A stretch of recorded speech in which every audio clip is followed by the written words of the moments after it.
Damai sejahtera Allah Bapa yang melampaui segala akal dan pikiranmu, itulah mendarah hati dan pikiranmu di dalam Kristus Yesus Tuhan Juru Selamat kita.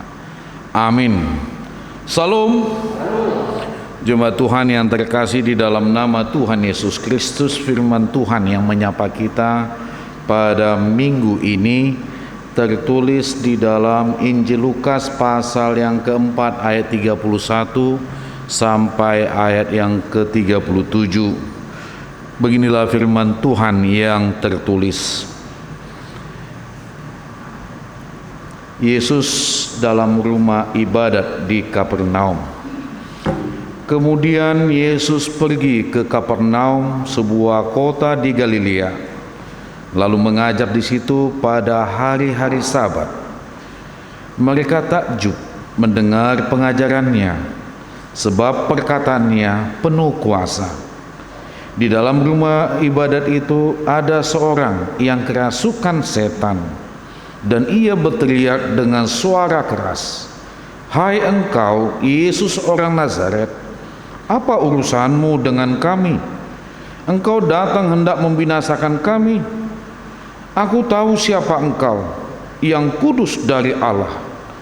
Tetapi Yesus menghardiknya, katanya, "Diam, keluarlah daripadanya." Dan setan pun menghempaskan orang itu ke tengah-tengah orang banyak, lalu keluar daripadanya dan sama sekali tidak menyakitinya.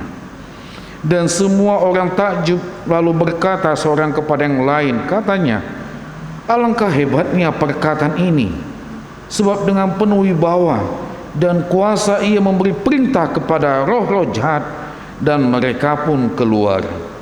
Dan tersebarlah berita tentang dia kemana-mana di daerah itu.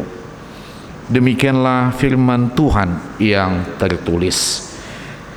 Jemaat Tuhan yang terkasih, di dalam nama Tuhan Yesus Kristus, ada pembicaraan yang mengatakan seperti ini, "Pak Pendeta, mengapa sulit sekali saya memahami firman Tuhan yang baru saya dengar?"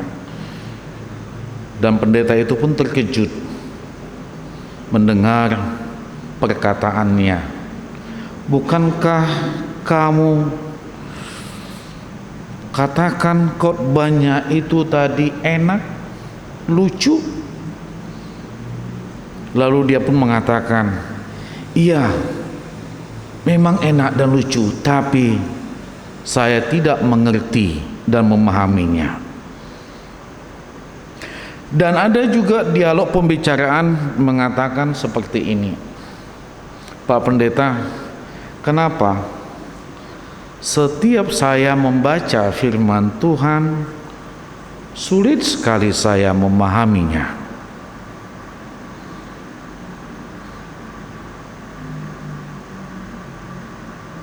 Dari semua apa yang dia dengar dan apa yang dia coba rasakan itu, ternyata dia belum memperoleh sesuatu apa yang diharapkan di dalam kehidupannya yang sesungguhnya. Ini menjadi pertanyaan kita juga. Sebetulnya yang sederhananya, sering kita memaksakan apa yang kita dengar sesuai dengan keinginan kita, sesuai dengan pikiran kita. Itu tak akan pernah dapat, tak akan pernah kita menerima dengan keimanan kita. Dan itu akan menjadi sesuatu penalaran dalam hidup kita, bukan karena iman. Dan itulah yang terjadi di dalam hidup kita, dan akhirnya pun kita sulit memahami dan juga menghayati firman Tuhan itu. Dan melalui perikop hari ini, firman Tuhan yang menyapa kita, bagaimana supaya kita dapat memahaminya dengan sungguh-sungguh dan menghayatinya.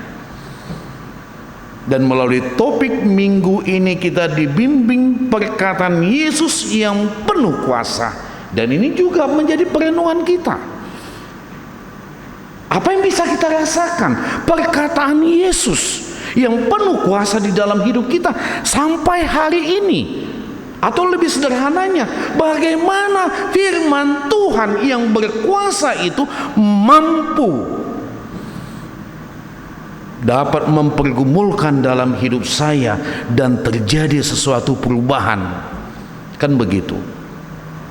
Dan melalui firman Tuhan ini kita banyak belajar memahaminya dengan sungguh-sungguh. Dan ternyata ketika Yesus menyampaikan pelayanannya dalam bentuk pengajaran di rumah ibadat atau di sinagoge setiap hari Sabat, banyak orang takjub mendengarnya. Dan memang tidak semua orang bisa mendengarnya dengan baik. Dan mungkin banyak hal faktor yang membuat dia tidak mampu mendengar dengan baik. Dan tentu di sini sesungguhnya bagi siapa yang betul-betul mempersiapkan dirinya, pasti dia akan menerima kuasa firman itu yang sesungguhnya. Dan itu gak jauh beda dengan kita datang beribadah ini. Kita tujuannya apa? Mencari berkat, supaya diberkati. Ya sayang banget kalau kita masih mempersoalkan supaya diberkati, supaya dapat berkat. Selama 1 minggu ini ngapain aja? Dan itulah faktor penyebabnya mengapa kita sulit memahami. Ya kita tuh berarti belum mengenal betul Tuhan itu.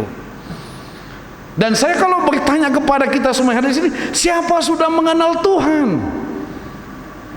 Pasti semua menjawab, iya benar, saya yakin mengenal.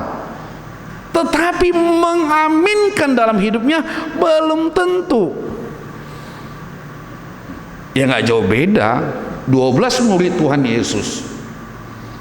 Satu ada yang berkhianat, kan begitu. Belum tentu juga yang di dalam ruangan ini menaruh hatinya, pikirannya di dalam ibadah ini, belum tentu. Dan itu terjadi di tempat, di sinagoge, di rumah ibadat itu, ketika di dalam pembicaraan mempergumulkan firman Tuhan tentang kehidupan, tentang surga. Ketika Yesus menyampaikan sesuatu perkataan itu, semua mereka takjub. Tetapi ada satu orang yang dihinggapi setan, si iblis. Kok bisa? Seharusnya kan rumah ibadah yang kudus, kan seharusnya di situ tidak ada lagi setan. Jangan salah. Si setan, si iblis tidak pernah diam. Dimanapun dia selalu ada. Apalagi si iblis, si setan itu kan pinter, dia sudah ngikut. 4G pun sudah ikut, 5G pun ntar lagi dia ikutin loh. Makanya kan sering juga orang, ayo digoda oleh si iblis, kamu jangan tidur aja, ayo beribadah, datang ke rumah Tuhan. Ya, mandi dan datang ke rumah Tuhan. Tapi apa yang terjadi? Sampai di rumah Tuhan, karena mungkin sesuatu yang begitu nyaman, enak tidur, ujungnya tertidur. Atau mungkin juga, ya ini kayaknya asik buka handphone, ada berita aktual, ada yang terkini, ada si artis yang dia sudah selingkuh. Hebohlah kita dalam hal itu. Ujung-ujungnya kan iblis luar biasa menggoda kita. Makanya banyak orang mengatakan ibadah di HKBP tidak hidup. kan begitu. Ya nggak hidup, diri Anda aja tidak buka untuk Tuhan, bagaimana? Kita harus membuka diri. Itu yang terjadi. Seharusnya kita itu membuka diri kita. Dan lihat apa yang terjadi di dalam perikop ini, dalam firman Tuhan. Ada seorang yang dihinggapi kerasukan setan dan akhirnya dia merasa terganggu. Kan begitu. Ya jujur aja, mendengar yang baik aja kita belum tentu suka, kan begitu ya. Apalagi melakukan hal-hal yang baik belum tentu kita suka. Langsung kita menilai, dia itu ada maksudnya loh. Apalagi dia dekat sama pendeta, pasti ada tujuannya itu, pasti, kan begitu. Padahal siapapun boleh dekat pendeta, kan begitu. Siapapun, apalagi kalau dia mau aktif di pelayanan gereja, pendeta paling senang. Kalau lu menjauh, ya silakan aja menjauh. Berarti tidak mau memberikan hatimu kepada Tuhan, kan gitu. Dan ini kita lihat apa yang terjadi. Ada juga satu orang yang merasa terganggu dirinya mendengar firman Tuhan, mendengar perkataan Tuhan Yesus, sampai-sampai dia mengatakan, "Hai engkau Yesus orang Nazaret, apa urusanmu dengan kami?" Wah, bayangkan, merasa terganggu karena perkataan Tuhan Yesus adalah perkataan hidup. Bukan hanya tentang bumi ini, tetapi tentang surga juga, dan kekekalan juga Tuhan singgung. Dan itu merasa terganggu, dan iblis merasa tidak mampu lagi menguasai rumah ibadat itu. Dan ujungnya Yesus mengatakan, "Hai, diam! Keluarlah engkau dari situ." Ujungnya keluarlah iblis itu, kan begitu. Ya, melalui firman Tuhan ini juga menjadi pergumulan kita. Apa yang bisa kita petik dalam kehidupan ini? Apalagi perkataan iblis ini luar biasa. Bayangkan, si iblis, si setan mengenal Tuhan Yesus yang kudus dari Allah. Setan loh mengenal. Pertanyaannya bagi kita, wah, saya juga mengenal Tuhan Yesus. Kita yang mana ini? Yang percaya atau yang setan?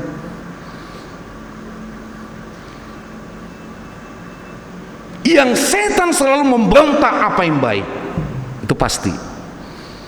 Tapi yang percaya selalu mengikuti dan menghayati firman Tuhan. Amin. Kalau bagi yang si setan, ya Anda lihat sendiri, nilai diri sendiri. Ngapain Anda datang beribadah? Apalagi di masa pandemi corona ini loh. Jadi bisa ada alasan kan? Nggak ke gereja, pandemi corona. Ya memang sebelum pandemi juga lu malas gereja kan? Kan begitu. Dan inilah kesempatan. Nggak datang ke gereja, jangankan beribadah di gereja, di rumah saja belum tentu beribadah. Luar biasa. Di situasi yang sulit ini kita diajari bagaimana semakin dekat kepada Tuhan bersama keluarga. Ini menjadi perenungan kita. Mungkin kasih di tengah-tengah keluarga sudah berkurang. Persekutuan keluarga itu sudah berkurang. Tidak ada lagi ikatan kekeluargaan itu, bisa jadi. Dan situasi ini kita diajari dibentuk mulai dari rumah. Sebelum kita keluar dari rumah, kita dibentuk dulu dari rumah. apa dan bagaimana iman kita terbentuk di dalam rumah ibadah itu. Dan ini juga menjadi perenungan kita. Si iblis saja mengenal Tuhan, masakan kita yang telah ditebus di dalam nama Tuhan Yesus Kristus, masa kita tidak mengenal, apalagi kita memiliki kuasa. Dan ada juga yang bertanya kepada saya, Pak Pendeta, bisa enggak kita ini orang Kristen melakukan pengusiran setan? Bisa. Siapa bilang enggak bisa? Ya kan seharusnya kan Pak Pendeta itu. Tidak harus jadi pendeta Anda, atau evangelis, atau bibelfro, diakones, entah itu guru huria, entah itu sintua. Tidak. Semua orang percaya yang dipanggil, yang sudah dibaptis di dalam nama Anak, Bapa dan Roh Kudus, itu harus mengalahkan kuasa-kuasa roh jahat. Gimana caranya?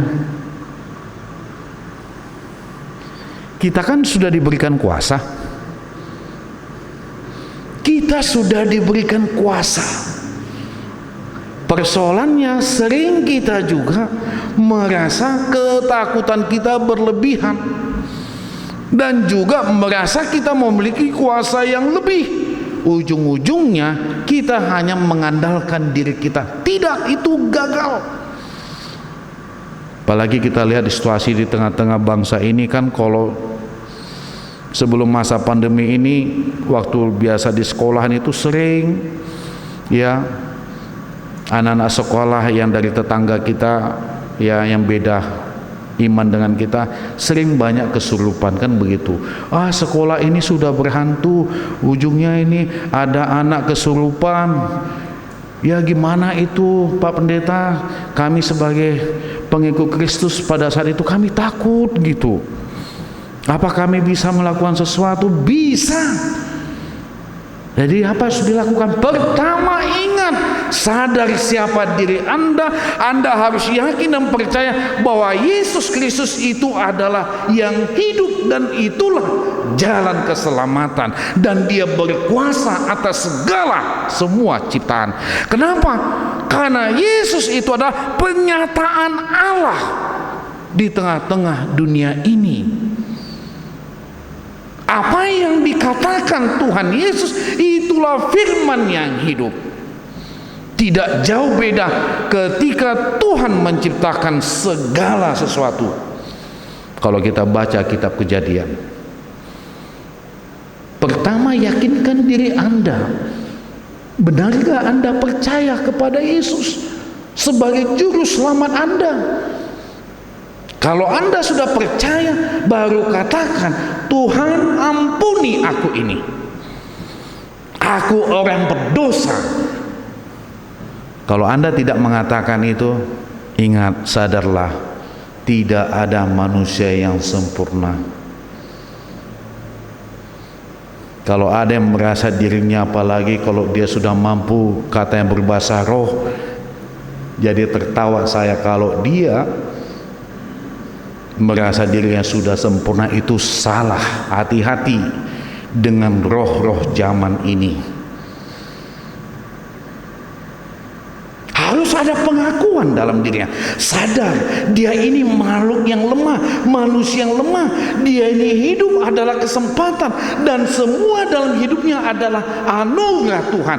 Jika Anda menyadari itu diri Anda, bahwa yang lemah, yang penuh dengan dosa, dan Anda memohon, Tuhan ampuni saya melalui darah anakmu Yesus Kristus, dan lihatlah yang kesurupan itu, Tuhan pakai hambamu ini yang hina ini untuk menjadi alatmu menyembuhkan dia, mengusir roh itu dari dia. Itu harus Anda doakan diri Anda. Nggak perlu Anda sibuk, telepon pendeta kita, telepon, Pak Pendeta datang ke sekolah kami, ada kesurupan. Siapapun dimanapun, bagi orang percaya harus bisa dan meyakini bahwa dia adalah juga murid Tuhan dan media dari Tuhan untuk memberikan kerajaan Allah di tengah-tengah dunia ini. Amin. Bisa loh, pasti bisa. Mau begu atuk, begu nur, begu adu musete, begu gajang, manang begu pedek, sudi molo porseha mau mai begu sudi iman. Itu nggak usah takut. Lihat aja lokasi ini. Dulu orang takut datang ke sini. Kalian datang ke sini, lihat sampai ke ujung sana, indahnya minta ampun. Iya, coba sesekali datang ke situ. Malam-malam kalian datang di situ. Bila perlu uji nyali kalian di situ. Nggak apa-apalah, yang paling bunyi sedikit-sedikitnya. Itu pun karena gesekan dahan dengan sengnya. Terus kalian bilanglah hantu, langsung larinya kalian. Ngapain takut? Udah dibilang semua orang percaya berkuasa mengalahkan iblis. Tugas kita orang percaya itu mengalahkan iblis di dunia ini. Itu ngapain kita kalau kita nggak bisa jadi orang Kristen yang bisa melakukan sesuatu sebagai dimana Tuhan minta dalam kehidupan kita, kita bisa. Makanya Yesus mengatakan diam, keluar. Kita pun juga bisa sebut dalam nama Tuhan Yesus dari Nazaret, nyah kau iblis, nyah itu. Cuman kalau saya sampaikan juga pengalaman saya sini, nanti 2 jam nanti saya bercerita di sini tentang pengalaman saya ketika saya pelayanan di Batam. Banyak sekali anak-anak muda di sana kesurupan. Sebentar-bentar saya dipanggil. Luar biasa. Dan memang kita tidak ada manusia yang sempurna, ingat. Tetapi dalam keterbatasan kita, disitulah kita mengenal kekuatan yang kita miliki itu hanya dari Tuhan. Dan ketika kita mau mengandalkan Tuhan, disitulah kita memperoleh kekuatan yang luar biasa, mampu mengalahkan sang iblis itu. Maka kita bisa melakukannya. Maka dikatakan ayat ini, alangkah hebatnya dikatakan perkataan ini, sebab dengan penuh wibawa dan kuasa ia memberi perintah kepada roh-roh jahat dan mereka pun keluar. Kita pun juga diberi kuasa oleh Tuhan. Melalui perbuatan itu juga kita memberitakan kabar baik, mengalahkan si setan itu. Itulah tugas kita. Jadi siapapun kita, dimanapun kita, ingat untuk menghayati firman Tuhan ini, jangan paksakan pikiran Anda dan keinginan-keinginan Anda. Jangan Anda mencari ayat-ayat sesuai keinginan Anda. Apalagi kamu, ya para muda-mudi, kalau mau dekat dengan gabetannya, ya nggak usah kasih ayat-ayat, tanggung. Jangan ayat, langsung Alkitab. Kalau benar lu suka sama dia, kasih Alkitab, 1 perangkat Alkitab, kasih ini, kasih WA ayat Alkitab. Itu pun 1 ayat. Di antara semua wanita hanya engkaulah, hanya engkaulah pula lagi. Nanti kalau ada sesuatu nggak benar kau wanita, kau bilang nanti seperti itu.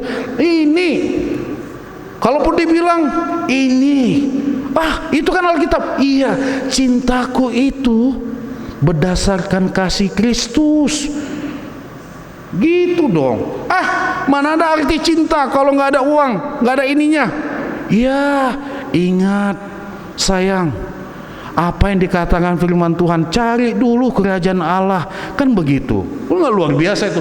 Ingat juga, katakan lagi kepadanya, cintaku bukan maut yang memisahkan, tapi cintaku sampai ke kerajaan Allah.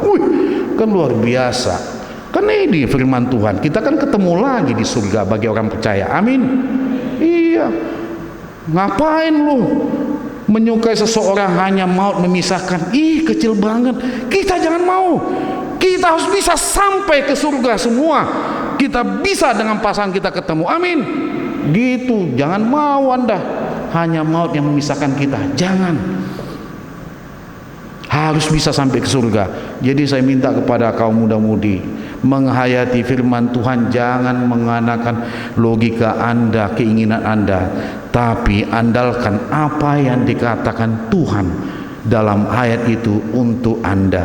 Disitulah Anda memahami bahwa firman Tuhan itu hidup. Amin. Kita berdoa.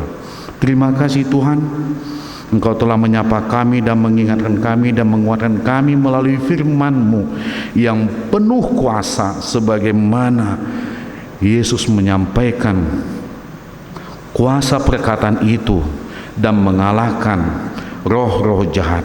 Itulah yang kami aminin dan kami hayati dalam hidup kami. Kami percaya, tapi kami sering ragu di dalam kehidupan ini.